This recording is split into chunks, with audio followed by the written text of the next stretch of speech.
well, welcome back to Distilled 405. I'm Justin. I'm Daniel. Day after Christmas, decided to throw up a few reviews. I think we're going to try getting like 3 or 4 reviews. Yeah, we're going to try to get a few in today, but basically just wanting to kind of go over the Game of Thrones. Game of Thrones stuff, yeah. Really popular right now. Yeah, he's got these as gifts here, and we're going to dive in. So this is the Game of Thrones House of Tully, the Singleton from the Glendullan distillery. Single malt Scotch.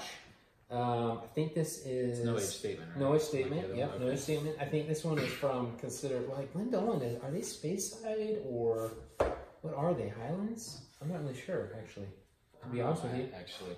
It says the Hills of Dufftown, situated on the banks of the River Fiddick in the wooded hills of Dufftown. So, there you go. I'm not really sure. They're not a very well-known distillery. I think they do a lot of stuff for possibly blends, I think. So... Not like probably not if not well known on their own. Not well known. So what's it bottled at? 40%. 40%. Okay. So we'll give it a shot. See what it's like. Tell you what we think about it. Give you some tasting notes, some nosy notes, and if we think it's worth the money, we'll let you know. We'll let you know. Yeah. Yeah, that's good. Pours a nice. All right. Multi-color, which probably means nothing because I think most of the Giaggio products they all look the same. They all look the same. They're all probably coloring added. No, they probably chill filter, make it look appealing. Obviously, and it's got Game of Thrones. What is it? A big fish. Right. I need to be very specific because this is the House of Tully. Yes. And there's a lot of Game of Throners watching. Yes. Probably. We don't want to just say a big fish. The big fish. It is a the leaping big fish edition. The big leaping fish edition. House of Tully. Yeah. For all the Game of Throners out there, that way you guys are correcting. So, yeah, you can put it in the comments. Put it in the comments. The big fish comment. The big fish comment. Yeah, there's no hate now.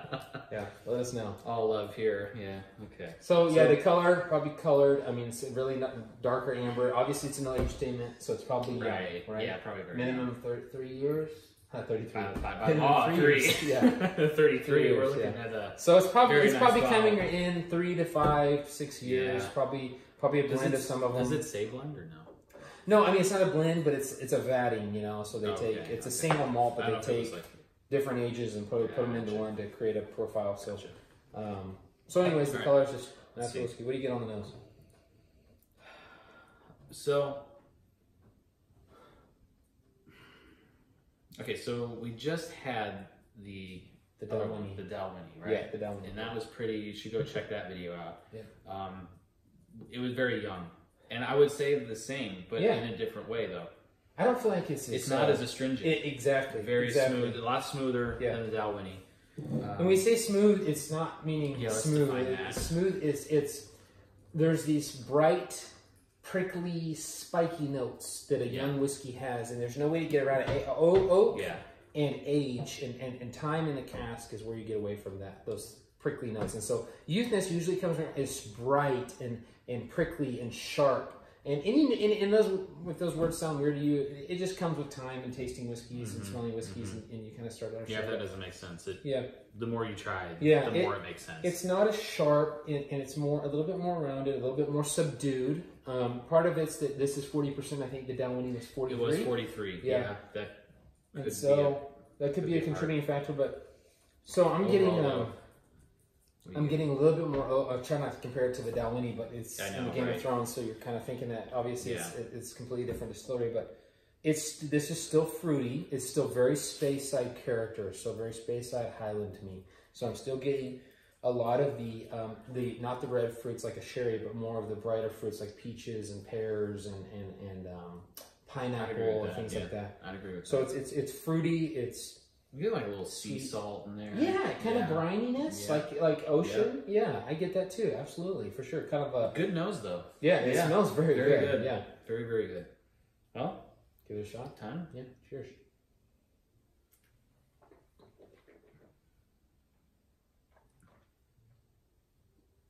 Okay, it was smokier than I would have anticipated.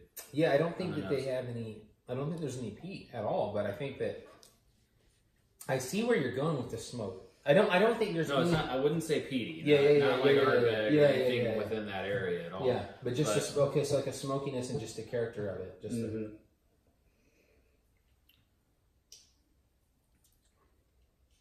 I sometimes think that oak comes across as smoky. Maybe it could. And it's like the tannins in the oak or something. Because I see what you mean, and it's not like I'm not getting any peat, but I'm getting. It's not a peaty smoke. No, but it is a.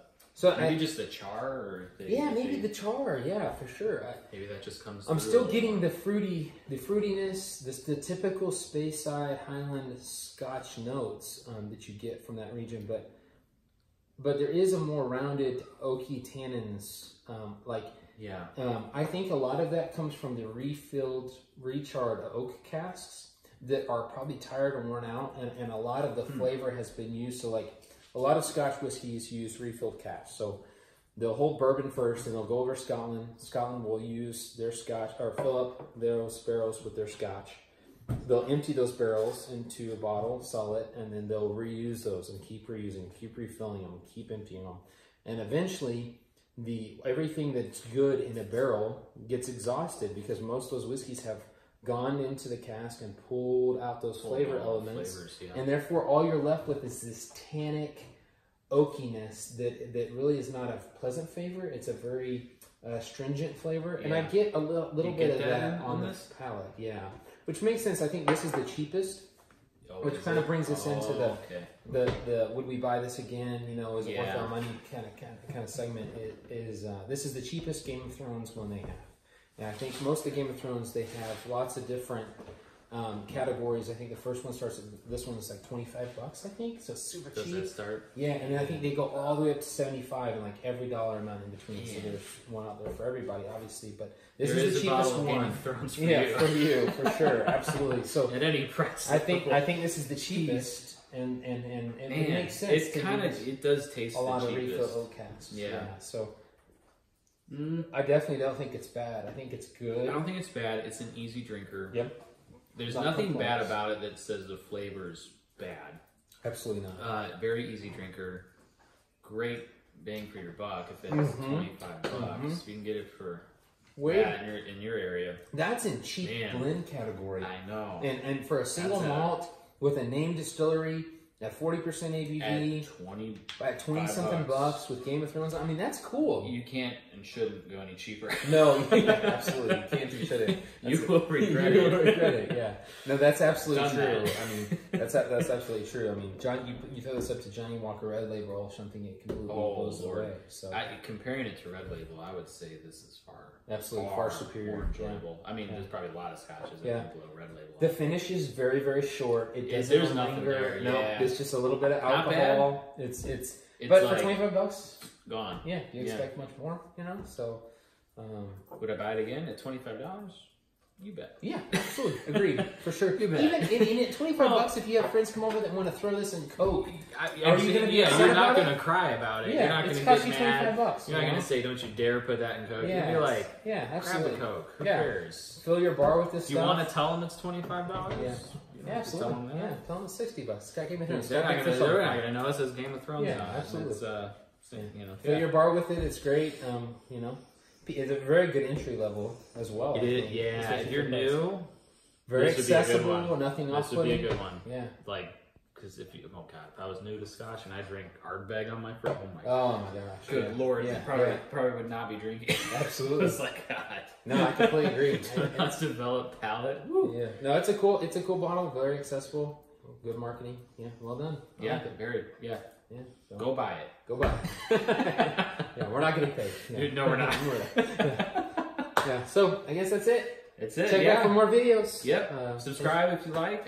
Leave a comment if you have any other thoughts on this. We'd love to engage with you. Yeah. We're wanting to build, more videos here and kind of, continue to do this on a more regular scale. So I'd love to hear from you guys if you're watching.